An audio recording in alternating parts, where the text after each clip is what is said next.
গল্প শেষ ঠিকানা। লিখেছেন দিদিশা মুসারাত কুহু। আমি বাসায় গিয়ে আম্মুকে কি বলবো? আম্মু যখন জিজ্ঞেস করবে, সানায়া, তোর ঠোঁটে কি হয়েছে? এই কথা ভেবেই চোখের জলগুলো মুছে কোন রকম বাইরের ওড়নাটা দিয়ে মুখ ঢেকে চলে গেলাম রেস্টুরেন্টের বাইরে। একটা রিক্সা দেখে তাড়াতাড়ি করে চলে এলাম বাসায়। বাসার গেটে ঢুকতে যাব আর বান্ধবীর সাথে দেখা। কিরে, তোর ঠোঁটে কি হয়েছে? আমি চুপ করেছিলাম, কি বলবো কিছুই বুঝতে পারছিলাম না। অ্যাক্সিডেন্ট করেছিস শোনা? ব্যথা পেয়েছিস খুব? আমি সীমাকে জড়িয়ে ধরে কাঁদতে লাগলাম। ও বুঝে নিয়েছে আমি অ্যাক্সিডেন্ট করেছি। আমাকে ধরে রুমে নিয়ে গেল।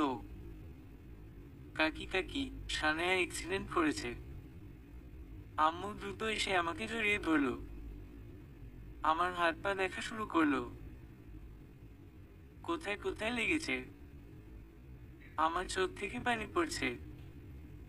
আম্মুর আর সীমার ভালোবাসা দেখে মানুষগুলো আমার আঘাতে কতটা কষ্ট পাচ্ছে। আর এদিকে সায়ান, যাকে কিনা আমি প্রাণের চেয়েও বেশি ভালোবাসি, সেও নাকি আমাকে ভালোবাসে। তাহলে সে কিভাবে আমাকে এতটা আঘাত করলো? এসব ভাবছি আর কান্না বেরিয়ে চলেছে আমার। শুধু ঠোঁটেই আঘাত পেয়েছিস মা? রিক্সা থেকে পড়ে গিয়েছিলি না? কাঁদিস না, সব ঠিক হয়ে যাবে। কাঁদে না মা আমার। সীমা আর আম্মু আমার পাশে বসে আছে আর আমাকে সান্ত্বনা দিচ্ছে। কাকি, আপনি রান্না করুন গিয়ে, আমি আছি সানায়ার কাছে। আম্মু যাও তুমি, কিছু হয়নি আমার, ঠিক হয়ে যাবে। আচ্ছা, আমি তাহলে রান্নাঘরে যাই। তোরা বসো। কিভাবে অ্যাক্সিডেন্ট করলি রে সোনা? আমি কোন অ্যাক্সিডেন্ট করিনি। তাহলে? সায়ান। সায়ান কি? সায়ান আমাকে কান্না করে। সায়ান কি মানুষ নাকি পশু? ছি, ওকে দেখে তো মনে হয় না ও এমন। শুধু তাই না, ও বলেছে আজ থেকে যা খুশি করব, তার বাপের কি। এখন আমি কি করব বলতো? যাকে এত ভালোবাসি, সেই কিনা আজ আমার সাথে এমন করলো। নিজেকে খুব অসহায় মনে হচ্ছে জানিস। আমি নিজেই বুঝতে পারছি না কি বলবো তোকে। ফিরে যে আসবো তা তো পারবো না, কারণ আমি যে ওকে খুব ভালোবাসি। এটাই তো সমস্যা রে। জানিস, আজ অব্দি ও আমার সাথে এমন কোনদিনও করেনি। আজ কেন এমন করলো কিছুই মাথায় আসছে না।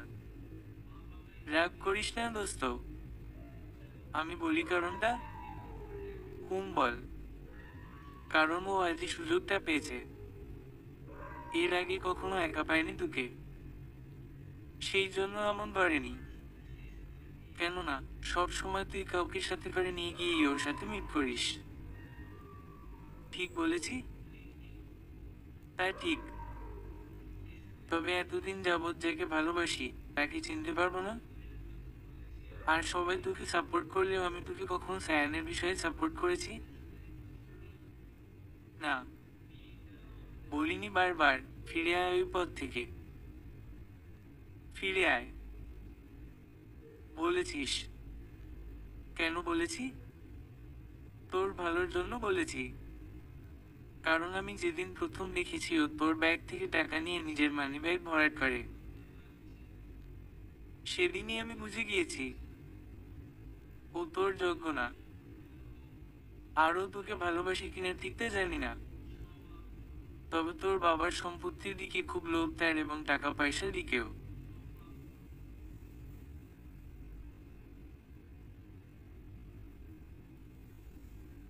তোর কি যা তা বলিস? আর যেই প্রেমিক কিনা বিয়ের আগে মোবাইল ঘেটে দেখে কার সাথে কথা হলো কি হলো। বান্ধবী, আত্মীয় স্বজনদের সাথে পর্যন্ত মোবাইলে কথা বলতে দেয় না, নাম্বার দিতে দেয় না, তার হুকুম ছাড়া এক পা বেরোতে দেয় না। সে বিয়ের পর কি করবে ভেবে দেখ। সুখী হবি তুই এমন মানুষকে বিয়ে করে? ও তোর স্বাধীনতা হস্তক্ষেপ করছে, যা তুই ভালোবাসার মোহে পড়ে বুঝতে পারছিস না। আমি তোকে দোষ দেব না, কারণ ভালোবাসা জিনিসটাই এমন। ভালো মন্দ বুঝার ক্ষমতা হারাতে হয় ভালোবাসলে কাউকে। আমরা কাউকে ভালোবাসলে ঠিক ভুল কিছুই বুঝতে পারি না। মনে হয় ভালোবাসার মানুষরা যা বলছে, যা করছে সবই ঠিক। আমরা ভালোবেসে যা করছি সব ঠিক। আসলেই কি সব ঠিক? একটু একা একা চিন্তা করে দেখিস। ভালোবাসা মানে পরাধীনতা না শোনেয়া। ও তোকে নিজের জালে আটকে ফেলছে দিন দিন, যা তুই বুঝতেই পারছিস না। আর এর পরিণতি খুবই ভয়াবহ। কি বলছিস তুই এসব? আমি যা বলছি ঠিকই বলছি। ও ভেবেছে তুই তোর মা বাবার একমাত্র সন্তান, আর তোর বাবার টাকা পয়সা, ধন সম্পদ সবকিছুর মালিক তুই। আর তুই মালিক মানেই মালিক। সেই জন্য তোকে ভালোবেসেছে। তুই পাগল হয়ে গেছিস সীমা। যা, মুখে আসছে বলে যাচ্ছিস। আমি যা তা বলছি না, আমি যা বলছি ঠিক বলছি। ও একদিন তোর রক্ত চুষে খাবে দেখে নিস। টাকা পয়সা সব লুটে খাবে দেখিস। তারপর বুঝবি তুই আমি ঠিক নাকি তুই ঠিক। সীমা প্লিজ, যা তো এখান থেকে। আমাকে একটু একা থাকতে দে। সীমা চলে যায়। আমি একা একা বালিশে মুখ গুজে কাঁদতে থাকি আর ভাবতে থাকি, সীমা সায়ানকে একদম পছন্দ করে না। এর রহস্য কি? অন্য কোন রহস্য আছে নাকি? তাছাড়া সীমা যা বললো তা কি ঠিক? ও কি সত্যি সত্যি ধন সম্পদ, টাকা পয়সার লোভে আমাকে ভালোবাসে? না না, তা হবে কেন? কেউ কি লোভে প্রেমে পড়ে? মনে ভালোবাসা না থাকলে সায়ান আমাকে ঠিকই ভালোবাসে। ঠিকই ভালোবাসে। সারাদিন যায়, সায়ান আমাকে একটা ফোন অব্দি দেয় না। রাতে হঠাৎ সায়ানের ফোন রিসিভ করতেই, সরি বাবুই, আমার তখন কনসেন্ট ছিল না, তাই ভুল হয়ে গেছে। প্লিজ তুমি আমাকে ক্ষমা করে দাও। Please please please. আচ্ছা ঠিক আছে, এতবার প্লিজ বলতে হবে না। কাল সকালে আমার সাথে দেখা করবে কেমন? সায়ান আমার ক্লাস আছে, আমি পারবো না। আমার থেকে ক্লাস বড়। আমার বান্ধবীদের সবার বস সবাইকে পড়ালেখার ক্ষেত্রে কত সাপোর্ট করে, আর তুমি আমাকে এক বিন্দু পরিমাণ সাপোর্ট করো না। আমি পড়াশোনার কথা বললে তুমি কেমন যেন করো। কেন সায়ান?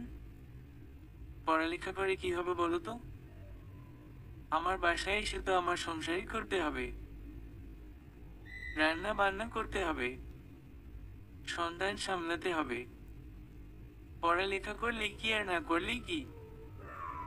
তার মানে বিয়ের পর তুমি আমাকে পড়াবে না, কিংবা নিজের পায়ে দাঁড়াতে দিবে না? আজব। এখন কি তুমি অন্যের পায়ে দাঁড়িয়ে আছো? তাছাড়া তোমার বাবার এত কিছুকে ভোগ করবে?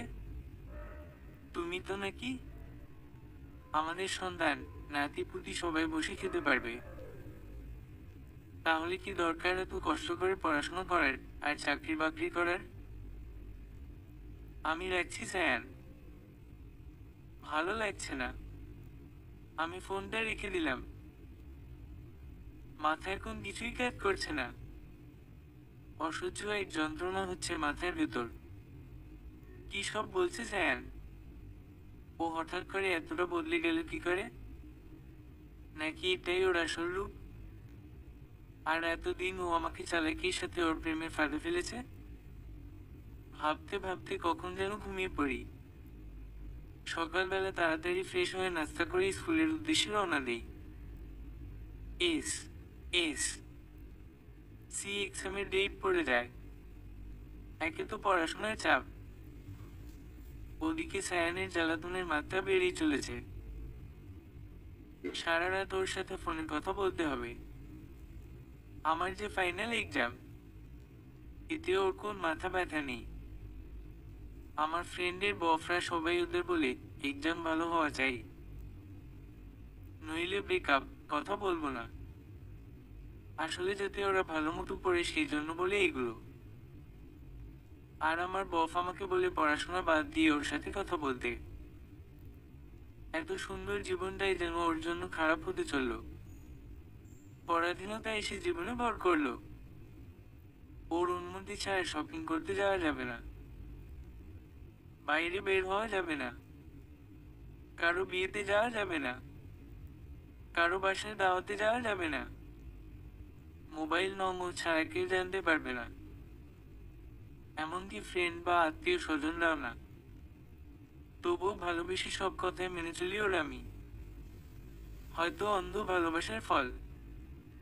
আসলে আমরা কাউকে ভালোবাসলে নিজেদের বদলে ফেলি, তাদের পছন্দ মতো নিজেদের গড়ে তোলার চেষ্টা করি। আদৌ কি তা ঠিক? যে তোমাকে সত্যিকারের ভালোবাসে, সে তুমি যেমন তা দেখেই ভালোবাসবে। তার জন্য তোমার নিজেকে চেঞ্জ হতে হবে না, কখনো না। বান্ধবীদের সাথে কথা বলতে হলে আম্মুর নাম্বার থেকে বলি, কারণ সায়ানের অর্ডার। ও ছাড়া কেউ আমার মোবাইল নম্বর জানতে পারবে না। সায়ানের সাথে দেখা হলেই মোবাইলটা নিয়ে সবকিছু চেক করে। আর আমি অসহায়ের মতো ওর দিকে তাকিয়ে থাকি। পরীক্ষার আগের দিন সায়ানের ফোন, আজ দেখা করবে আমার সাথে তুমি? আজ না, আগামীকাল এক্সাম সেন্টারের ওখানে থেকো, দেখা হবে। তোমাকে দেখিয়ে এক্সাম দিতে ঢুকবো। না, আজই দেখা করতে হবে আমার সাথে, এবং এক্ষুনি। সায়ান, প্রায় সন্ধ্যা হয়ে আসছে। এখন কিভাবে দেখা করব আমি? তুই আমার সাথে দেখা করবি কিনা? আচ্ছা, আমি প্রেমাকে ফোন করে দেখি ও যাবে কিনা আমার সাথে। কিসের প্রেমা, কিসের বা? তুই আমার সাথে একা দেখা করবি? আর এখনই? আর যদি দেখা না করিস তাহলে আজই আমাদের সম্পর্ক শেষ।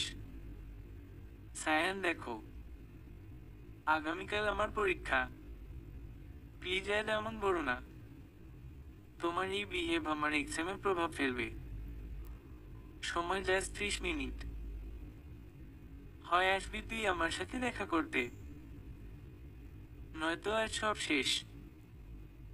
একটু পরেই সন্ধ্যা নামবে, এদিকে আমার পরীক্ষা কাল। যদি ওর সাথে দেখা করি হয়তো মানসিক যন্ত্রণাটা আপাতত কমবে, ঝামেলা হবে না কোনো। এক্সামটা ভালো মতো দিতে পারবো। নয়তো আজ ইউ রিলেশনটা ভেঙে ফেলবে। আর এই মানসিক অশান্তি আমার 10 বছরের সাধনাকে মাটি করে দিবে। এই ভেবে আমি সায়ানের সাথে দেখা করতে যাই। কই যাচ্ছিস? সন্ধ্যা হয়ে আসছে তো। এই তো আম্মু, এখন যাব, এখনই আসবো। প্রেমা ওরা ওয়েট করছে আমার জন্য। ওদের সাথে মিট করেই চলে আসবো। আচ্ছা, তাড়াতাড়ি আসিস, সন্ধ্যার আগেই। আচ্ছা।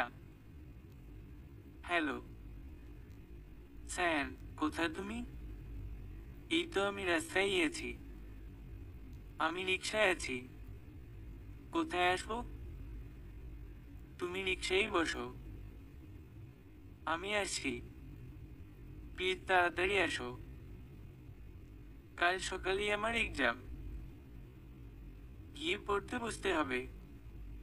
আমি রিক্সাওয়ালাকে রাস্তার একপাশে রিক্সা থামাতে বলি। যেহেতু গ্রামের শাখা রোড, তাই মানুষও তেমন চলাচল করে না এই রাস্তা দিয়ে। 2-3টে রিক্সা দেখা যায় মাঝে মাঝে। আর পায়ে হেঁটে যখন যার ইচ্ছে যায়। কিছুক্ষণ পর সায়ান আসে। এসেই রিক্সায় উঠে বসে। রিক্সায় উঠছো কেন তুমি? এই রিক্সা চলো। আজব তো, চলো মানে? কোথায় যাবে রিক্সা? দেখা করতে বলে চোখ করেছি। সন্ধ্যা হয়ে গেছে, আমার বাসায় ফিরতে হবে। যেতে দাও আমায়। নামো তুমি রিক্সা থেকে। আজ আর বাসায় ফিরবে না তুমি? মানে, কি বলতে চাও তুমি? মানে হচ্ছে, আগামীকাল সকালে বাসায় ফিরে এক্সাম দিবে। আর এখন তুমি আমার সাথে যাবে? মাথা ঠিক আছে তোমার সায়ান? এই যে ভাই, থামেন তো। আমি নামবো। ভাই তুমি চলো। আমি না বলা পর্যন্ত থামবে না। চোখ বড় বড় করে। Sayan, I love you. তার মানে এই না যে তুমি দাদা বিহেভ করবে আমার সাথে। আমিও তোমায় ভালোবাসি। আর ভালোবাসার খাতিরে একটা রাত আমি আমার ভালোবাসার মানুষটার সাথে কাটাতেই পারি। সায়ান, আমি কিন্তু চিৎকার করব। যেতে দাও আমায়। এই কথা বলার সাথে সাথে সায়ান আমার মুখ চেপে ধরে। আর রিক্সাওয়ালাকে বলে, যত টাকা চাই তোর, আমি তোকে দিব। কিন্তু আমি না বলা পর্যন্ত রিক্সা থামাবি না। আর তখনই একজন লোক আচমকাই রিক্সার সামনে এসে দাঁড়ান। সায়ান আমার মুখ চেপে ধরে। আর রিক্সাওয়ালাকে বলে, যত টাকা চাই তোর, আমি তোকে দিব। কিন্তু আমি না বলা পর্যন্ত রিক্সা থামাবি না। আর তখনই একজন লোক আচমকাই রিক্সার সামনে এসে দাঁড়ান। আর সায়ান আমার মুখ ছেড়ে দেয়। আমার মুখ থেকে হাত সরিয়ে নেয়। সানায়া, কি হচ্ছে এসব? সানায়া, কেউ নেই? আসসালামু আলাইকুম স্যার। ছেলেটা তোমার মুখ এইভাবে চেপে ধরেছিল কেন? আর তুমি বা কোথায় যাচ্ছ ওর সাথে? ও আমার কাজিন। আমরা শপিংয়ে যাচ্ছিলাম। আমি ফান করে ওর মুখ চেপে ধরি। এই তো ছেড়েও দিয়েছি। তাই না সোনায়া? আমি ভীত চোখে শহীদ স্যারের দিকে তাকিয়ে আছি। তিনি আমার হিসাব বিজ্ঞান টিচার। তার কাছে আমি হিসাব বিজ্ঞান টাইপের পড়ি। স্যারের বয়সও তেমন নন। তিনি আবারই মাস্টার্স পাস করেছেন। সানায়া, আমি রাস্তায় কোন সিন ক্রিয়েট করতে চাই না। তুমি কি ওর সাথে যাবে নাকি আমার সাথে তোমার বাসায় যাবে? আগামীকাল তোমার এক্সাম, মনে আছে কি? আপনি আপনার মতো যেখানে যাচ্ছিলেন যান। আমি ওকে শপিং করে বাসায় দিয়ে আসবো। স্যার কথাটা শোনা মাত্রই সায়ানের গালে ঠাস করে একটা থাপ্পড় বসিয়ে দেন। আমি সানায়ার সাথে কথা বলছি, তোমার সাথে না। আর শোনো, সময় থাকতে ভালো হয়ে যাও। ভালো হতে পয়সা লাগে না। তবে থানা, জেল থেকে ছুটতে অনেক টাকা লাগে। কয়েকজন লোক আমাদের দিকে এগিয়ে আসছে দেখে সায়ান কোন কথা না বলেই ওখান থেকে চলে গেল। কোন সমস্যা ভাই? না ভাই, কোন সমস্যা না। আমার ছাত্রীও। আমি হেঁটে যাচ্ছি বলে আমাকে রিকশায় উঠতে বলছে। ও আচ্ছা, চলুন স্যার। এতক্ষণে আমার মুখ থেকে কথা বের হলো। ভয় আমার সারা শরীর কাঁপছে। স্যার রিকশায় উঠে বসলেন। ভাই আমি কি করতাম, লোকটা আমারে ভয় দেখাইছে। তাই আমি রিকশা চালায় যাইতেছিলাম। ও আপনাকে টাকার লোভ দেখিয়েছে তাই আপনি রিকশা চালিয়ে যাচ্ছিলেন। মিথ্যা কেন বলেন? সানায়া, থামো। আমি কিন্তু বাচ্চা নই। আমিও এই বয়সটা পার করে এসেছি। আমি বুঝেছি ওই ছেলেটা তোমার সাথে জোর জবরদস্তি করছিল। আর রিক্সাওয়ালা হয় টাকার জন্য নয়তো ভাই রিক্সা চালিয়ে যাচ্ছিল। কিন্তু তুমি তুমি ওই ছেলের সাথে এখানে কি করছো? আগামীকাল না তোমার এক্সাম? ও কি সত্যি তোমার কাজিন, নাকি অন্য কিছু? আমি স্যারের কোন প্রশ্নের উত্তর দিতে পারছিলাম না, শুধু কাঁদছিলাম। স্যার আমার কান্না দেখে আর চুপ করে থাকা দেখেই বুঝে নেয় সায়ান আমার প্রেমিক হয়। এইটুকু বয়সে এসবের কি খুব বেশি প্রয়োজন সোনায়া? তুমি তোমার বাবা মায়ের একমাত্র সন্তান, তাই না? জি স্যার। তাদের তোমাকে নিয়ে অনেক স্বপ্ন, এটা কি তুমি জানো? জানি স্যার। তাহলে এইসব ফালতু ছেলের জন্য কেন নিজের ভবিষ্যৎটাকে অন্ধকারে ঠেলে দিচ্ছ? বাবা মায়ের স্বপ্ন খুনি হতে যাচ্ছ? Sorry sir. আজ যদি আমি পথ না আগলে দাঁড়াতাম তবে কি হতো জানো? আমি কাঁদতে লাগলাম। তাহলে আর তোমার সাথে বড় এক দুর্ঘটনা ঘটে যেত, যার ফলে হয় তুমি আত্মহত্যার পথ বেছে নিতে, বাবা মায়ের বুক খালি করতে, নয়তো প্রতিনিয়ত ওই অসভ্য ছেলের ভোগ্য বস্তু হয়ে জীবন কাটাতে থাকতে, সমাজের কাছে আত্মসম্মান হারানোর ভয়, বাবা মায়ের মান সম্মান হারানোর ভয়, কারণ ছেলেটা তোমাকে প্রতিনিয়ত ব্ল্যাকমেইল করে যেত। কিন্তু তাতে কি তোমার মা বাবার মান সম্মান বাড়তো বলো? একদিন না একদিন সত্য জানাজানি হতো না? তখন কি হতো? হয়তো তোমার বাবা মা সহ্য করতে না পেরে সুইসাইড করতো, নয়তো স্ট্রোক করে মারা পড়তো।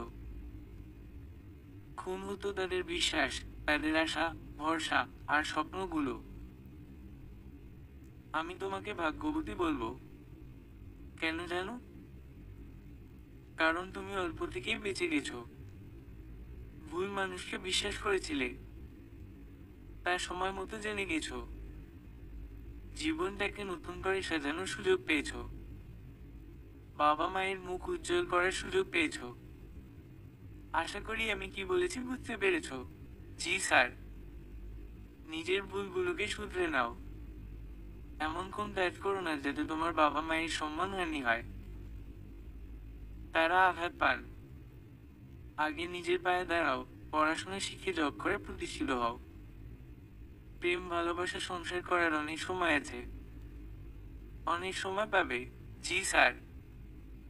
আর সব সময় নিজেকে মূল্যবান মনে করবে, অন্যের কাছে নিজেকে তুচ্ছ মনে করবে না, অন্যের জন্য নিজেকে বদলাবে না। যে তোমাকে সত্যিকারের ভালোবাসবে, সে তুমি যেমন তেমন তুমিকেই ভালোবাসবে। তার জন্য নিজের সত্তাকে পাল্টাতে হবে না। আর একটা কথা মনে রাখবে, তুমি যার কাছে যাই হও, কিন্তু তুমি তোমার বাবা মায়ের কাছে তাদের অমূল্য রতন।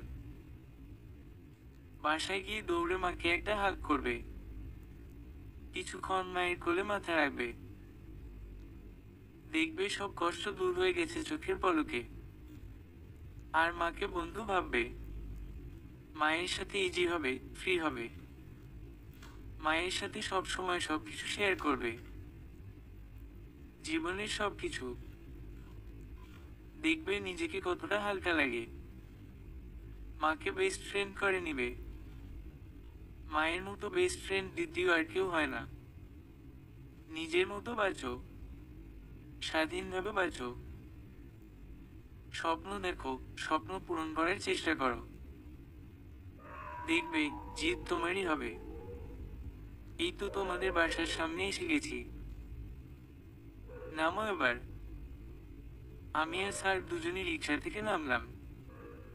হঠাৎ করেই কাঁদতে কাঁদতে স্যারকে জড়িয়ে ধরলাম। মনে হচ্ছিল এই যেন আমারই বড় ভাই। স্যার আমার মাথায় হাত বুলিয়ে বললেন, বড় ভাই মনে করে যে কোনো সমস্যা কিংবা কথা তুমি আজ থেকে আমার কাছে বলতে পারো। আমার সাথেও সবকিছু শেয়ার করতে পারো। তোমার বয়সী আমারও যে একটা ছোট বোন আছে। তুমি না হয় আমাকে আজ থেকে তোমার বড় ভাইই মনে করো। আম্মু গেট খুলে দিল। কোথায় ছিলি তুই? কাল না তোর এক্সাম? পড়তে হবে না? ও শহীদ যে, তুমি কখন এলে? এই তো আন্টি, সানায়ের সাথেই এলাম। এসো বাবা, ভেতরে এসো। না আন্টি, আজ না, আরেকদিন আসবো। আপনি সানায়াকে নিয়ে ভেতরে যান, আমি আসি। আচ্ছা, আবার এসো বাবা। আমি রুমে ঢুকেই আম্মুকে শক্ত করে জড়িয়ে ধরলাম। কি হয়েছে রে? কিছু না আম্মু। বল কি হয়েছে? আরে না আম্মু, কিছু না। স্যার বাবা মা সম্পর্কে বুঝাচ্ছিলেন তো, তাই একটু ইমোশনাল হয়ে গেছি। হাসি দিয়ে আম্মুকে বললাম, যাতে আম্মু ঘাবড়ে না যায়। যা, ফ্রেশ হয়ে পড়তে বসো। আমি নাস্তা নিয়ে আসি। আমি ফ্রেশ হয়ে পড়তে বসলাম, আর মনে মনে ভাবতে লাগলাম, সায়ান আজ থেকে আমার জন্য মৃত। ও আমার অতীত। আমি আজ এবং এই মুহূর্ত থেকে আমার বর্তমান এবং ভবিষ্যৎ নিয়ে চিন্তা করব। আর আমার জীবনের এখন একটাই লক্ষ্য, আমার আম্মু আব্বুর স্বপ্ন পূরণ করা।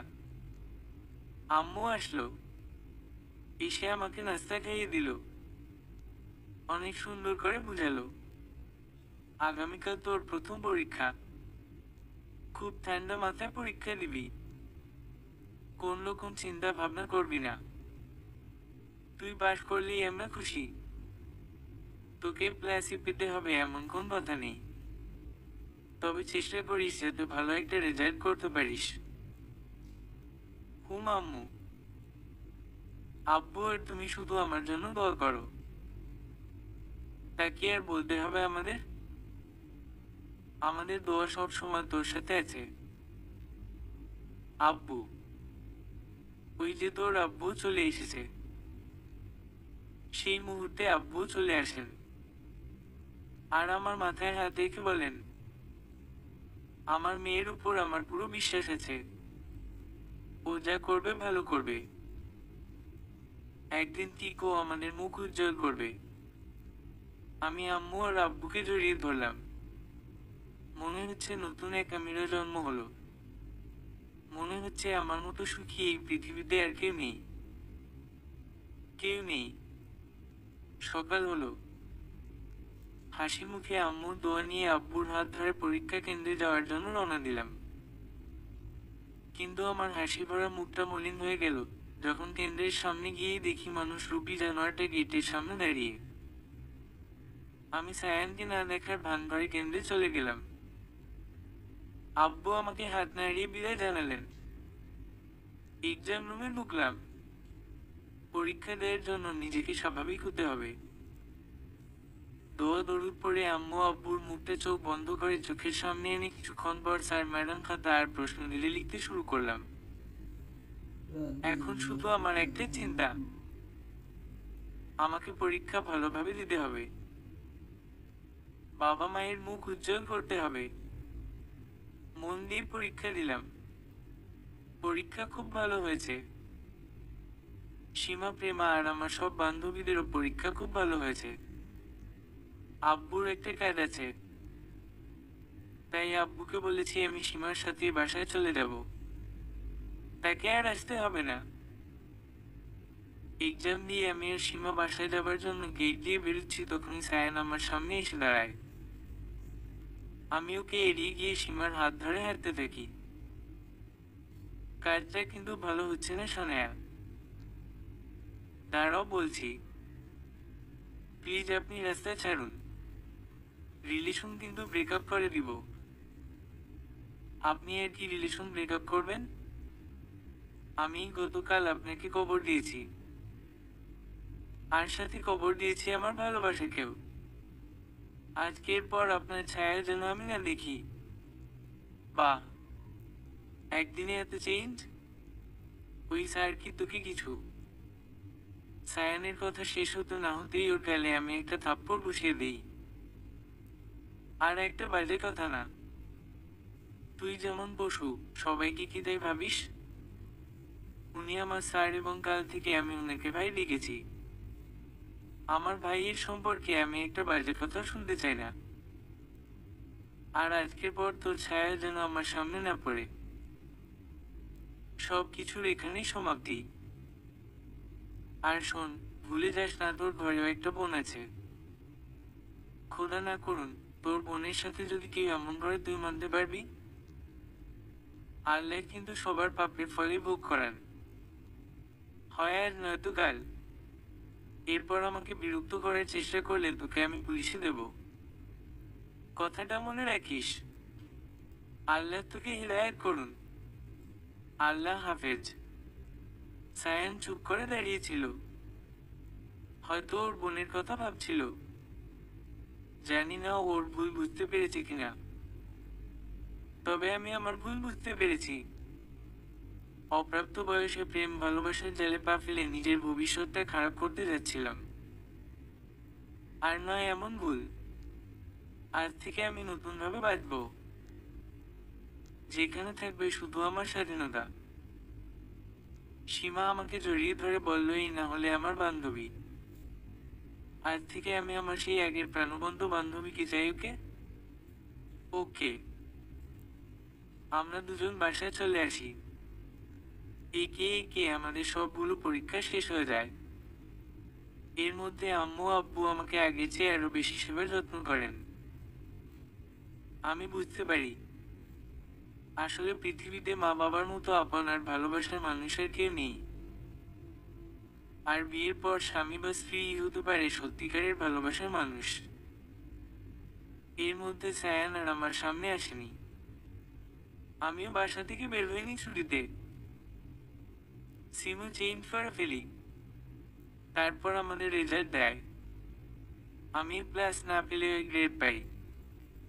সায়ান জীবনে না এলে বোধহয় প্লাসটা পাওয়া তেমন কঠিন ছিল না। যাই হোক, আম্মু আব্বু আমার এই রেজাল্ট নিয়ে অনেক খুশি। রেজাল্ট জানার পরই আব্বু আমাকে আর আম্মুকে মিষ্টি খাওয়াতে নিয়ে গেলেন। আমাকে আর আম্মুকে শপিং করে দিতে চাইলেন। আমরা দুজন দুইটা শাড়ি কিনলাম, আর আব্বু পাঞ্জাবি কিনলেন। আমিও আব্বুকে বলে শহীদ স্যার আমার ভাইয়ের জন্য একটা পাঞ্জাবি নিলাম। আব্বু মিষ্টি এনে বাসার আশেপাশে সবাইকে বিতরণ করলেন। বাসায় ফেরার পর শহীদ স্যারকে আমি ফোন দিলাম। তিনি আসলেন আমাদের বাসায়। স্যার, সেদিন আপনি না থাকলে হয়তো আমার জীবনটা আবার এত সুন্দর হতো না। স্যার কি? হ্যাঁ ভাইয়া বলো। আমি না তোমার ভাইয়া? আর বোনের পাশে ওর ভাইয়া থাকবে না তো কে থাকবে শুনি? বাবা এসেছো? জি আন্টি।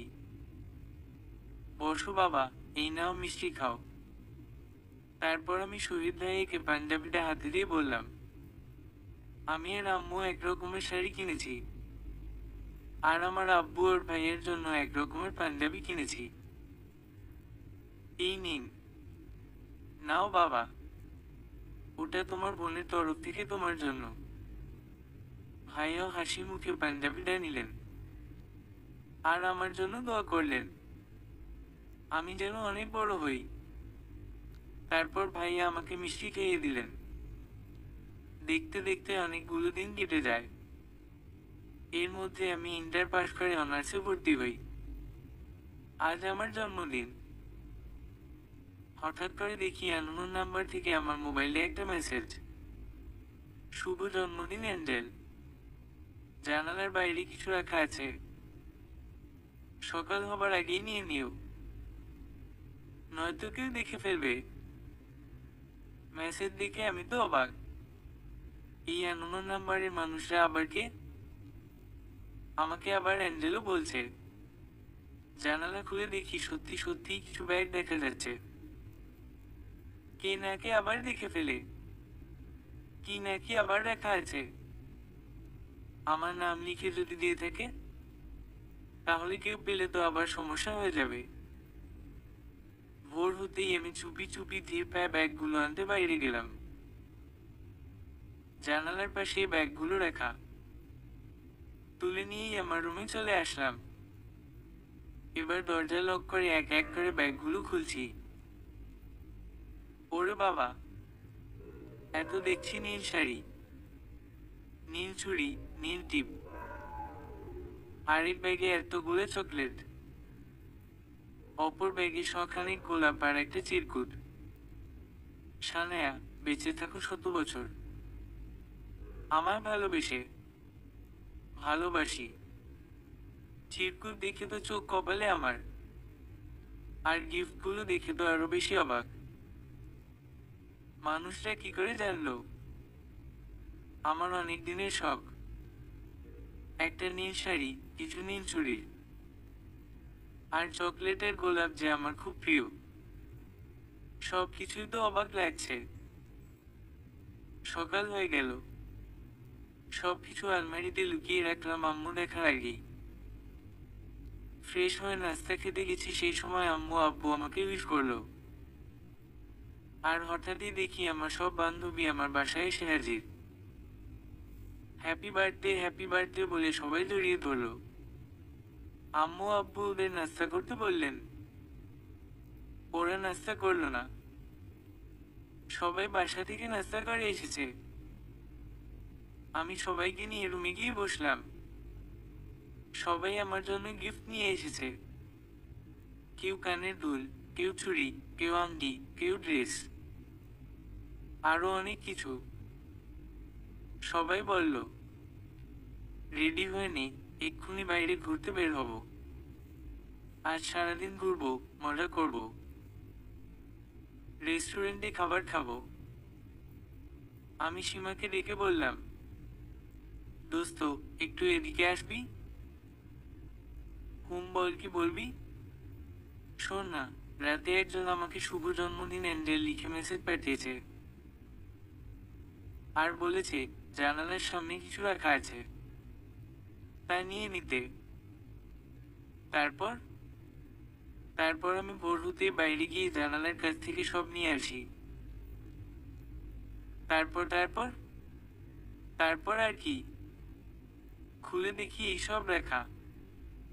এই দেখ। ও মাই গড, এত কিছু! হ্যাঁ, এত কিছু। কিন্তু আমি অবাক হচ্ছি, সে আমার নাম্বার পেল কই? আর আমার এগুলো যে পছন্দ, দেইবে জানলো কি করে? কি জানি বাপু, আমিও তো বুঝতে পারছি না। খুব চিন্তা হচ্ছে জানিস। ভুল বাদ দে, এত চিন্তা করতে হবে না। যে হবার সে হোক। তুই তো আর গিফটগুলো চেয়ে আনিসনি। তার ইচ্ছে সে দিয়েছে। চুপচাপ বসে থাক। আর আজকের দিনে এত চিন্তা না করে চল সবাই এনজয় করি। আচ্ছা চল। আমিও রেডি হয়ে আম্মু আব্বুর অনুমতি নিয়ে সবার সাথে ঘুরতে বের হয়ে গেলাম।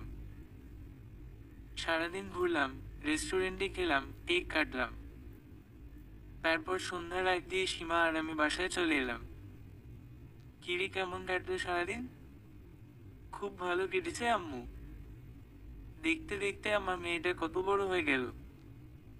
কয়দিন পরে বিয়ে দিতে হবে। কি যে বলো না আম্মু, আমি কখনো বিয়েই করব না। যাব না তোমাদের ছেড়ে। তা বললি কি হয় রে পাগলি? মেয়েদের একদিন বিয়ে করে পরের বাড়ি যেতেই হয়। দেখিস না আমি এসেছি। তা ঠিক আছে। আচ্ছা, তোর আর এখন এসব নিয়ে মন খারাপ করতে হবে না। সারাদিন ঘোরাঘুরি করেছিস, এখন একটু ফ্রেশ হয়ে রেস্ট নে। আচ্ছা আম্মু।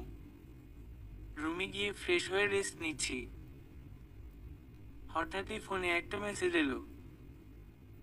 তোমাকে লাল ড্রেসে একদম লাল পরি লাগছিল। আমি তো আরেকবারের মতো অবাক হলাম। কে এই লোক? আর আমাকে আর দেখেছে দেখছি। আবার আমার সম্পর্কে যেন কত কিছু। আমি এবার মেসেজের রিপ্লাই দিলাম, এই যে হ্যালো।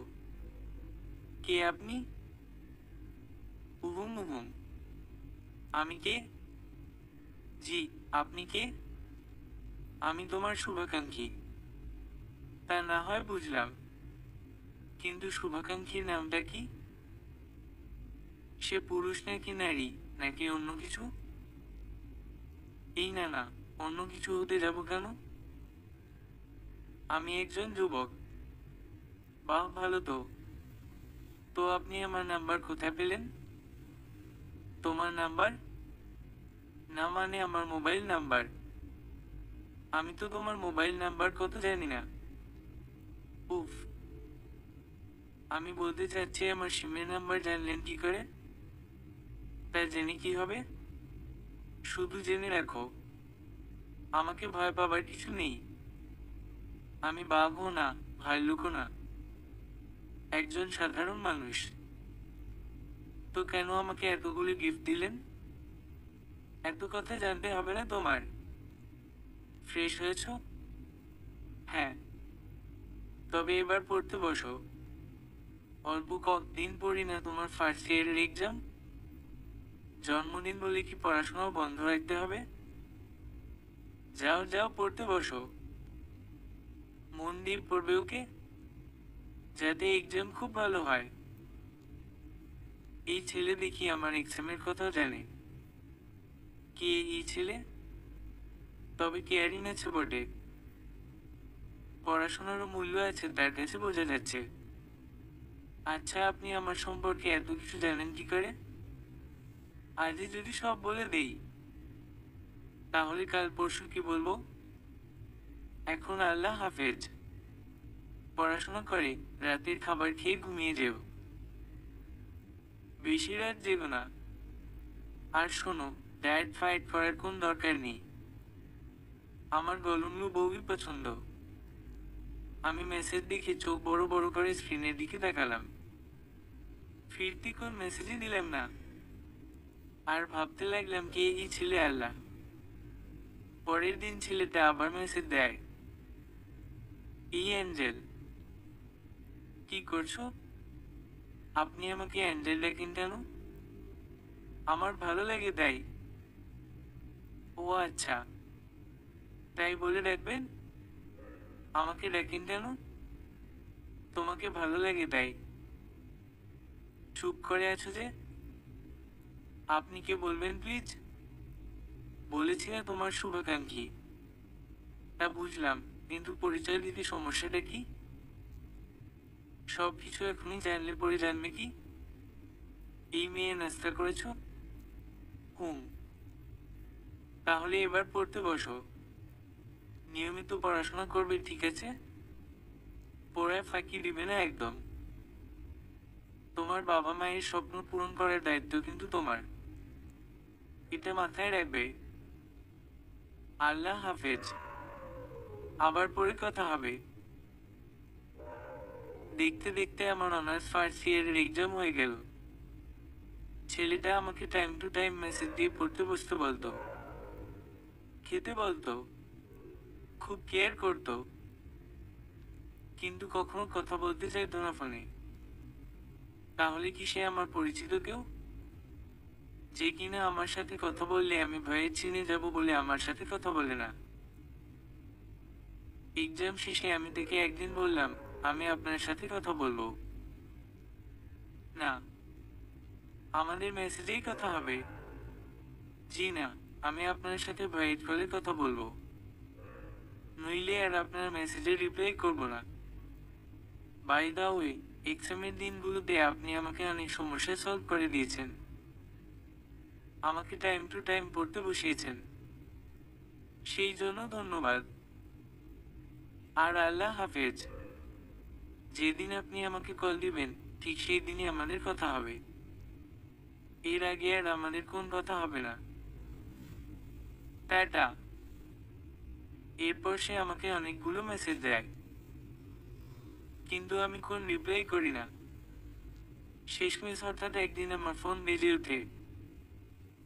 ফোন রিসিভ করতে গিয়ে দেখি অচেনা মানুষ নামটা ভেসে উঠেছে।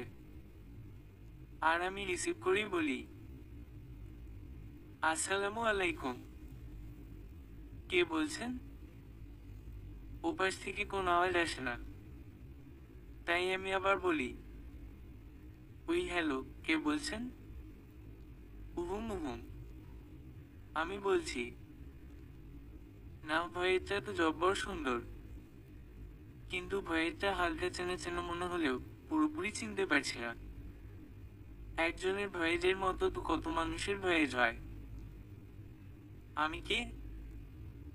আমি রকি, কোন নাম নেই? আমি ফোন দেওয়ার পর স্ক্রিনে কি নাম ভেসে উঠেছে? অচেনা মানুষ। ধুর থুকু, কিছু না। আমি ওই অচেনা মানুষই। আপনার নামটা বলবেন প্লিজ? আর কিভাবে আমার নাম্বার, না মানে আমার সিমের নাম্বার পেলেন, সবকিছু একটু খুলে বলুন। কথা বলতে চেয়েছো বলেছি। এখন আবার এত বায়না? সব কিছু না বললে কিন্তু কথা বলবো না। সত্যি বলবে না? না মানে? না মানে কি? একটুও খারাপ লাগবে না? জানি না। জানি না বলে আমি লাইনটা কেটে দেই। ছেলেটাকে ভালোই মনে হয়, কি সুন্দরভাবে কথা বলে। আমাকে এক্সামের সময় কত পড়া লিখে বুঝিয়ে দিল, কত অ্যাডভাইস দিল। না না, আমি মানুষ চিনতে ভুল করি। এত সহজে কাউকে ভালো বলা আমার উচিত না, কারণ আমি মানুষ চেনে বড্ড কাঁচা। এরপর থেকে ছেলেটা মাঝে মাঝে কল, মাঝে মাঝে মেসেজ দেয়। ভালোই লাগে কথা বলতে। কথা বলার সময় আম্মু আব্বু কেমন আছেন, তাদের কথা মতো যেন চলি, এই সেই সব সময় বলবে সে। প্রতিটা কথায় যেন অ্যাডভাইস থাকে, যেমন পড়াশোনা যেন কখনো না ছাড়ি, বিয়ে হয়ে গেলে যেন পড়াশোনা করি, নিজের পায়ে যেন দাঁড়াই, আম্মু আব্বুর স্বপ্ন যেন পূরণ করি, গরিব দুঃখীদের যেন সেবা করি। খুব ভালো লাগে তার এসব কথাগুলো। দেখতে দেখতে কয়েক মাস কেটে গেল। আচ্ছা, তোমার বৃষ্টি ভালো লাগে? খুব। বৃষ্টিতে ভিজতে কেমন লাগে? খুবই ভালো। আমারও খুব ভালো লাগে। আমি না প্রায় ভিজি বৃষ্টিতে। আমিও ভিজি। বাহ, আমাদের মাঝে তো খুব মিল। আর কি কি ভালো লাগে তোমার? এই ধরুন, আকাশ, চাঁদ, রাত, শাড়ি, চুড়ি, নথ। আর আমাকে? আমি লজ্জা পেয়ে লাইনটা কেটে দেই। আমি কি ছেলেটার প্রতি দুর্বল হয়ে পড়ছি? না না, আমার তো তার প্রতি দুর্বল হওয়া চলবে না, কারণ আমি চাই না দ্বিতীয়বার কারো কাছ থেকে আঘাত পেতে। যে ভুল আমি অতীতে একবার করে এসেছি, চাই না সে ভুল আবার করতে। অচেনা মানুষরা আবার ফোন দেয়, লাইন কাটলে যে। এমনি। আচ্ছা, তোমার বলতে হবে না আমাকে তোমার ভালো লাগে কিনা, কিংবা আমাকে তুমি ভালোবাসো কিনা, কিন্তু যেদিন তুমি আমার দেয়া শাড়ি চুরি পরবে, পরে রাস্তায় বের হবে, আমি ঠিক সেদিনই বুঝে নেব তুমি আমায় ভালোবাসো। আজ রাখি। ভালো থেকো। আপনিও ভালো থাকবেন। এর মধ্যে আমার অনার্স প্রথম বর্ষের রেজাল্ট দিয়ে দেয়। আমি এখন অনার্স দ্বিতীয় বর্ষে পড়ি। এর মধ্যে মাঝে মাঝে তার সাথে আমার কথা হতে থাকে, কিন্তু কোন দিন সে আমাকে বলে না যে চলো দেখা করি। আমিও তাই গায়ে পড়ে সেদে সেদে বলি না। হঠাৎ একদিন আব্বু অসুস্থ হয়ে পড়েন। বাসায় কান্নাকাটি লেগে যায়। খুব সিরিয়াস অবস্থা হয়ে যায় আব্বুর। পরে ডাক্তার বলেন, আপাতত চিন্তার তেমন কারণ নেই। আব্বু স্ট্রোক করেছিলেন, তবে সে যেন মানসিক কোন আঘাত না পান, সেই দিকে খেয়াল রাখবেন। আব্বু কিছুটা সুস্থ হলে আম্মুকে ডেকে বলেন, আমি আমার মেয়েটার বিয়েটা দেখে যেতে চাই সানায়ার মা। দেখে যেতে চাই মানে? কি সব বলছো এগুলো? না, খারাপ তো কিছু বলিনি। আমি চাই আমার মেয়েটাকে নিজে দাঁড়িয়ে থেকে বিয়ে দিতে। বলা তো চায় না, কখন উপরে ডাক চলে আসে। এসব অলক্ষণের কথা বলো না তো। বুঝলাম নিজে দাঁড়িয়ে থেকে মেয়েকে বিয়ে দিতে চাও, তবে পাত্র তো জোগাড় করতে হবে। ভালো পাত্র পাবে কই? আমি অসুস্থ হবার আগে শফিক ভাই আমাকে তাদের ছেলের জন্য সানায়ের কথা বলেছিলেন। আমি বলেছিলাম, এখন না, আরো পরে আমার মেয়েকে বিয়ে দিব। শফিক ভাইয়ের ছেলে তো অনেক ভালো, মাস্টার্স পাস, তাছাড়া ভালো জবও করে। ছোট সংসার, পরিবারেও কোন ঝামেলা নেই। হুম, তাছাড়া কাছেও আছে। আমাদের সব সময় দেখতে পারবে আমাদের মেয়ে, আর আমরাও। তাহলে কি আমি ভাবিকে বলবো সানায়ের বাবা এখন রেডি হয়েছেন? হুম বলে দেখো তাহলে। আমি দরজার সামনে দাঁড়িয়ে দাঁড়িয়ে সব শুনছিলাম। বাবা মা শাহির ভাইয়ের কথা বলছিলেন। দুজনের মুখে কি হাসি, দুজনেরই সাহিল ভাইকে খুব পছন্দ বুঝাই যাচ্ছে, কিন্তু আমার কেন মন খারাপ হচ্ছে। আমি তো কাউকে ভালোবাসি না। বাবা মা যেখানে দিবেন আমি তো সেখানে বিয়ে করব। তবে কেন বুকের ভেতর অদ্ভুত এক ব্যথা অনুভব করছি? কেন বারবার অচেনা মানুষটার কথা মনে পড়ছে, যাকে আমি চিনি না জানি না, কোন দিন দেখিও নি। তবে কি আমি তাকে? না না, এ হতে পারে না। আমি দ্বিতীয়বার কোন ভুল করতে চাই না। বাবা মায়ের পছন্দই আমার পছন্দ। তারা যা করবেন আমার ভালোর জন্যই করবেন। কারণ কোন বাবা মা তার সন্তানের খারাপ চান না, তেমনি আমার বাবা মাও চাইবেন না। কোন দিন চাইবেন না। আমি আমার রুমে চলে এলাম, কিন্তু কোন কিছুতেই শান্তি পাচ্ছি না। কেমন যেন অশান্তি অশান্তি লাগছে। মোবাইল ফোনটা বেজে উঠল। অচেনা মানুষটার কল। বারবার রিং বেজে বন্ধ হয়ে যাচ্ছে। আমি রিসিভ করছি না। কি হয়েছে সোনায়া? তুমি ঠিক আছো তো? Please receive my call. খুব চিন্তা হচ্ছে। প্লিজ। মেসেজ। মেসেজ দেখে আমি পরের কলটা রিসিভ করলাম। হ্যালো। কি হয়েছে তোমার অ্যাঞ্জেল? আমি তো ভয় পেয়ে গিয়েছিলাম। ফোন রিসিভ করছিলেন না কেন?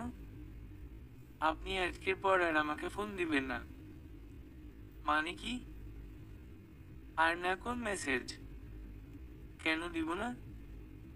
কারণ বাবা মা আমার বিয়ে ঠিক করছেন, তাই আমি চাই না আমাদের আর কথা হোক। কিন্তু আমি তো তোমাকে, প্লিজ, কিছু বলতে হবে না। আমি কিছু শুনতে চাচ্ছি না। একটা অচেনা অজানা ছেলের সাথে ফোনে কথা বলা যায়, কিন্তু সারা জীবন এক ছাদের নিচে তার সাথে কাটানো যায় না। সানায়া প্লিজ শোনো আমার কথা। না, আমি কোন কথা শুনতে চাই না। অনেকবার জানতে চেয়েছি কে আপনি, বাসা কোথায়, কি করেন, পরিচয় কি, কিন্তু আপনি বলেননি।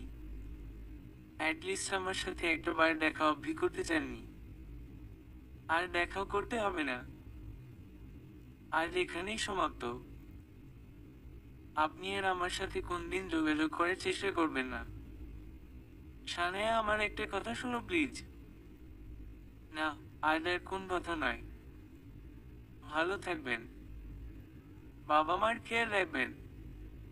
খোদা হাফেজ। আমি কথাগুলো বলে মোবাইলের সিম খুলে মোবাইলটা অফ করে রেখে দিলাম, যাতে অচেনা মানুষটা আমাকে আর কখনো ফোন দিতে না পারে। আমি চাই না আবার আঘাত পেতে। চাই না দ্বিতীয়বার কোন ভুল করতে। দুই একদিনের মধ্যেই বাবা মা শাহির ভাইয়ের সাথে আমার বিয়ে ঠিক করে ফেললেন। তারা আমাকে দেখতে এসে অ্যান্টি পরিয়ে যান, আর বিয়ের দিন তারিখও পাকা করে যান। দুই পরিবারের সবাই খুব খুশি। আমার বিয়েতে আমার বান্ধবীরাও খুব খুশি। কিন্তু কেন যেন খুশিটা আমি হতে পারছি না। আমাদের গায়ে হলুদ হয়ে যায়, আর আজ আমাদের বিয়ে। কিন্তু আমি কিছুতেই অচেনা মানুষটাকে ভুলতে পারছি না। আজ খুব বেশি মনে পড়ছে তার কথা। তাই আমি দ্রুত আমার সিমটা বের করে মোবাইলে ঢুকালাম, আর অচেনা মানুষটাকে ফোন দিলাম। হ্যালো সোনায়া, আমি কাঁদতেছি, খুব কাঁদতেছি। প্লিজ কেঁদো না সোনায়া, প্লিজ কেঁদো না। কথা বলো একটু, প্লিজ কথা বলো। অচেনা মানুষ। বলো অ্যাঞ্জেল। আজ আমার বিয়ে। এই বলে আমি কাঁদতে লাগলাম।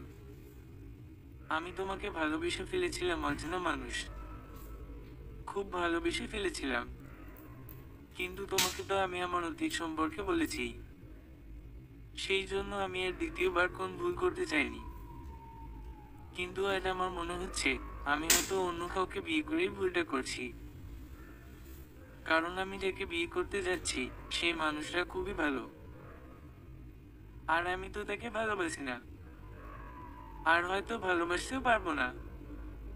মানুষটাকে কিভাবে ঠকাবো আমি? এদিকে তোমার কথাও ভুলতে পারছি না আমি। কি করব বলে দাও আমায় তুমি, প্লিজ বলে দাও। আমি যা বলবো তা শুনবে তুমি? শুনবো, কারণ আজ অবধি তুমি আমায় কোন খারাপ বলে জানি। তাহলে আজও দেব না, এই বিশ্বাসটুকু রেখো। যার জন্য বউ সেজে বসে আছো, তাকেই বিয়ে করে নাও। কি বলছো তুমি? আমি যা বলছি ঠিকই বলছি। আমাদের জীবনে কখনো কখনো এমন কিছু ঘটে যায়, যার জন্য আমরা প্রস্তুত থাকি না কিংবা কল্পনাও করি না। কিন্তু আমাদের পরিস্থিতির সাথে নিজেদের মানিয়ে নিতে হয়। ভালো থেকো, সুখী হও।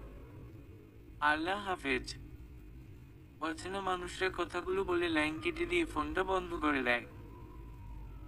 আর আমি রুমে বসে কাঁদতে থাকি। কিছুক্ষণ পর আমার বান্ধবীরা এসে আমার মুছে যাওয়া ক্যারোলার শার্ট আবার ঠিক করে দেয়।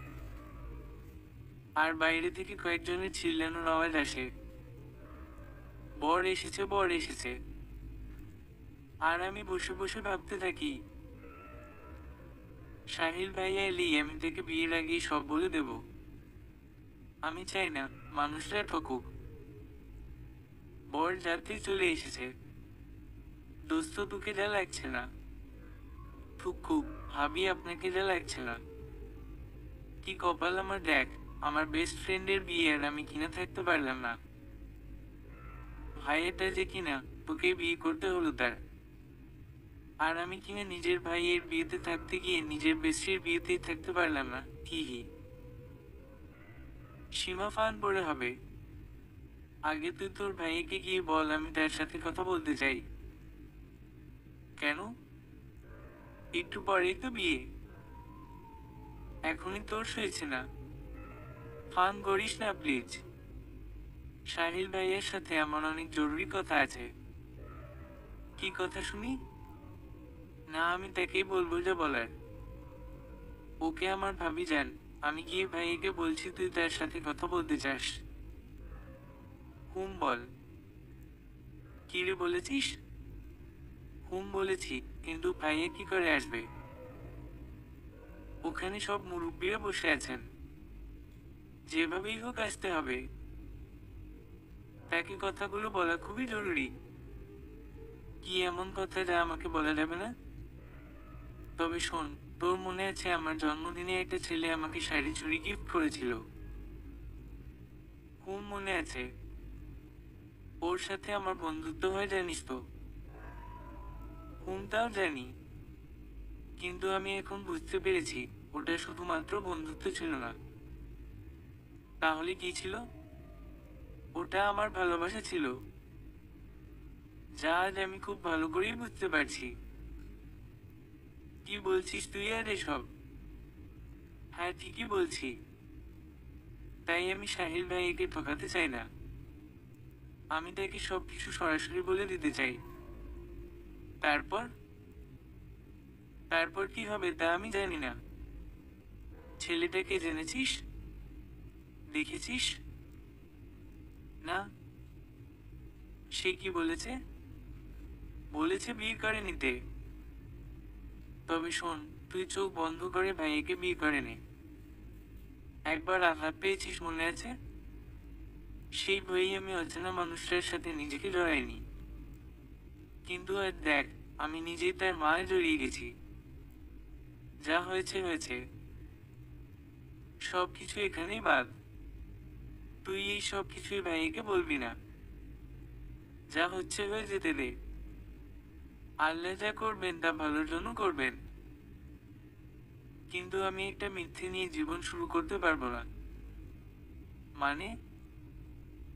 সাহিল ভাইয়াকে সত্যি না জানিয়ে তার সাথে সম্পর্কে জড়ালে তো মিথ্যে নিয়ে জীবন শুরু করা লাগবে। তা আমার দ্বারা সম্ভব না দোস্ত। আমি পারবো না এই ভালো মানুষটাকে ঠকাতে। ওই তো সাহিল ভাইয়া চলে এসেছে। আপনি এসেছেন? হুম। আমি আপনাকে বিয়ে হবার আগেই কিছু কথা বলতে চাই। সানায়া প্লিজ। তুই চুপ থাক সীমা। আমাকে বলতে দে। শুনুন, আমি জানি আপনি খুব ভালো একটা ছেলে। শুধু আমি কেন, এলাকার সবাই জানে আপনি খুব ভালো। আমার আম্মু আব্বু আপনাকে খুব বেশি পছন্দ করে। তাই আমি চাই না আপনার মতো এত ভালো একটা মানুষকে ঠকাতে।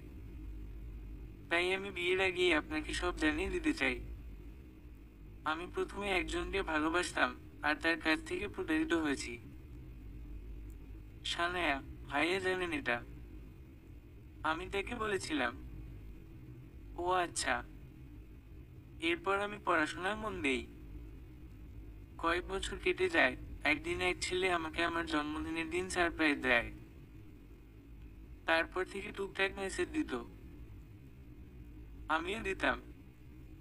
এরপর আমাদের ফোনে কথা হয়। সে আমাকে সব সময় ভালো উপদেশ দিত।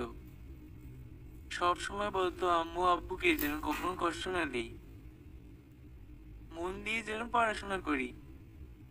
আর এক্সামে সে খুব সাহায্য করত। ধীরে ধীরে আমাদের বন্ধুত্ব হয়।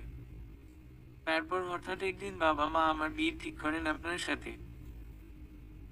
তাই আমি তার সাথে যোগাযোগ বন্ধ করে দেই। কারণ আমি প্রথমবার ভুল করেছি, দ্বিতীয়বার আর ভুল করতে চাইনি। কেননা ছেলেটা আমার সাথে কখনো দেখা করেনি। তাই একটু অবিশ্বাস ত্যাগ করেছে। কিন্তু আজ আমি বুঝতে পারছি, আমি সেই অচেনা মানুষটাকে ভালোবেসে ফেলেছি। খুব ভালোবেসে ফেলেছি। হয়তো দেখে ভুলতেও পারবো না আমি কোন দিন, কিংবা জানি না কোন দিন আমি আপনাকে ভালোবাসতে পারবো কিনা। তাই আমি চাই না আপনি কোনভাবে ঠকে যান। তাই আমি আপনাকে বিয়ের আগেই সব জানিয়ে দিলাম। এখন আপনার ইচ্ছে, আপনার যা মনে চায় আপনি তা করতে পারেন। চাইলে বিয়েটা ভেঙে দিতে পারেন। কিন্তু আম্মু আব্বু খুব কষ্ট পাবে এতে। এই ভেবেই কষ্ট হচ্ছে। আপনি কোন কথা বলছেন না কেন? চুপচাপ দাঁড়িয়ে আছেন যে? কি বলবো, কি বা বলার আছে আমার? ছেলেটাকে বলেছিলে আজ তোমার বিয়ে? কি বলেছে সে? বলেছিলাম। বলেছে বিয়েটা করে নিতে। আর বলেছে? কি বলেছে? আপনার কণ্ঠটা না। কি? না মানে? কি বলেছে ছেলেটা? বলেছে। কি বলেছে? বলেছে যার জন্য বউ সেজে বসে আছো, তাকেই বিয়ে করে নাও। আমাদের জীবনে কখনো কখনো এমন কিছু ঘটে যায়, যার জন্য আমরা প্রস্তুত থাকি না কিংবা কল্পনাও করি না। তাহলে তাই করো, বিয়েটা করে নাও। কিন্তু আপনার কণ্ঠটা। কিন্তু আমাদের পরিস্থিতির সাথে নিজেদের মানিয়ে নিতে হয় অ্যাঞ্জেল। দেয়নি তো। কি? অ্যাঞ্জেল? অবাক হয়ে। অ্যাঞ্জেল তো আমাকে অচেনা মানুষরা ডাকে। আর পরিস্থিতির সাথে নিজেদের মানিয়ে নিতে হয়, এই কথাটাও তো সে বলেছে ফোন কাটার আগে। আর এও বলেছে সুখী হও। আমার মোবাইলটা কই? আমার মোবাইল। আমার মোবাইলটা বের করে আমি অচেনা মানুষটার নাম্বারে ফোন দিলাম। আর তখনই সাহিল ভাইয়ের ফোনটা বেজে উঠল। সে রিসিভ করলো আমারই সামনে।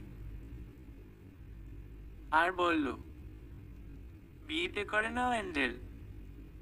আমি মোবাইলটা কানে নিয়ে অচেনা মানুষটার চোখের দিকে তাকিয়ে কাঁদছি। কেঁদো না অ্যাঞ্জেল, তুমি কাঁদলে আমার খুব কষ্ট হয়। আমি করবো না বিয়ে সাহিল ভাইকে। আমি আমার অচেনা মানুষটাকেই বিয়ে করতে চাই। ওকে, তবে তাই হোক। অচেনা মানুষটার বুকেই হোক তোমার শেষ ঠিকানা। আমি এক দৌড়ে অচেনা মানুষটাকে জড়িয়ে ধরি। সেও আমাকে জড়িয়ে ধরে। আর বলে, বিয়েটা তো হতে দাও। আমি সাহিল ভাই ওরফে অচেনা মানুষটার বুকে দুইটা ঘুষি দিয়ে সরে আসি। ওর বাবা একের ভিতর দুই। সীমা, ভাইয়া, তোমার দ্বারা এসব কেমনি সম্ভব? আমি তো ভেবেই পাচ্ছি না কিছু।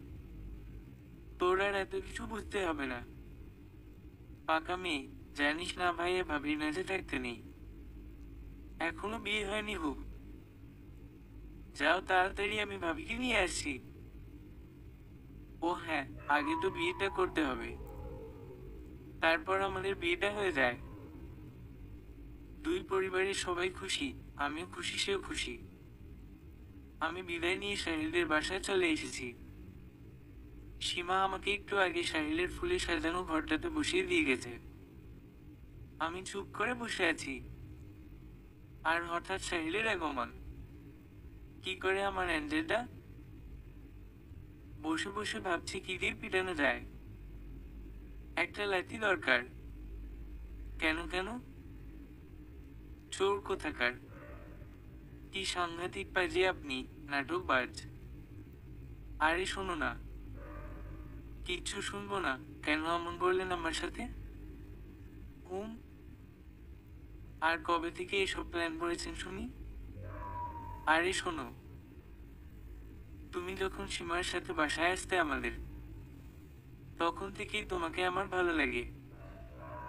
এরপর থেকে আড়ালে আবডালে তোমাকে আমি দেখতে থাকি। এক সময় আমি বুঝতে পারি তোমাকে আমি ভালোবেসে ফেলেছি। তাই আমি সীমার মোবাইল থেকে তোমার মোবাইল নাম্বার নিয়ে নিই, আর ওর কাছ থেকেই তোমার সম্পর্কে টুকটাক মাঝে মাঝে জানি। কিন্তু ও এসবের কিছুই জানে না। এত বড় চোর আপনি হোক। কিন্তু কি জানো, আমিও কিন্তু তোমার মতো আঘাত পেয়েছি। কিভাবে?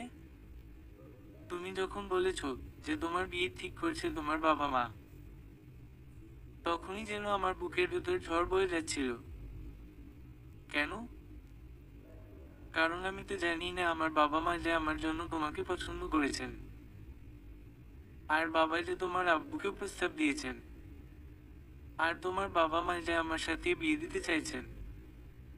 তাহলে বাবা মা নিজে থেকেই আমাকে পছন্দ করেছেন? হুম, ঠিক তাই। তুমি যখন কথাগুলো বলে মোবাইল অফ করে দিয়েছিলে, আমি তো পাগলের মতো হয়ে গিয়েছিলাম। কত কান্না করেছি। ডিসিশন নিয়েছি সকালেই নাস্তার টেবিলে সবাইকে বলবো তোমাকে আমি ভালোবাসি। আর তোমার বাসায় যেন বিয়ের প্রস্তাব পাঠান তারা। আমি তোমাকে বিয়ে করতে চাই। কিন্তু আমি বলার আগেই দেখি মা আমাকে বলে উঠলেন, সাহিল। জি মা। সানায়াকে তোর কেমন লাগে রে? তুমি জানো তোমার নাম শুনে আমার বুকের ভেতর চিনচিনে ব্যথা শুরু হয়ে গিয়েছিল। মনে মনে ভাবছিলাম বিয়ের দাওয়াতের কথা বলবে নাকি। বিয়ে কি ঠিক হয়ে গেল নাকি? হ্যাঁ মা, ভালো তো। ওকে তোর জন্য তোর বাবা আর আমি পছন্দ করেছি। তোর কোনো মত নেই তো? না মা, তোমাদের পছন্দই আমার পছন্দ। সীমাকে বলিস? আমি তো মহা খুশি। আমার বেস্টু আমার ঘরেই আমার ভাবি হয়ে এলে। তাহলে আর কি, আজই গিয়ে আংটি পরিয়ে আসি। কি বলিস? তোমরা যা ভালো মনে করো। অবশেষে কলিজায় যেন পানি এলো। মা বাবার কথা শুনে তো মনে মনেই লেগে গিয়েছিল। তারপর সাহিল আমাকে জড়িয়ে ধরে বলল, আর এরপর এই তো হয়ে গেল আমাদের বিয়ে। আমিও পেয়ে গেলাম আমার অ্যাঞ্জেলকে। সাহিলের কথা শেষ হতেই আমিও সাহিলের বুকে মাথা রেখে বললাম, আর আমিও খুঁজে পেলাম আমার শেষ ঠিকানা এবং আমার চিরচেনা মানুষটাকে। সমাপ্ত।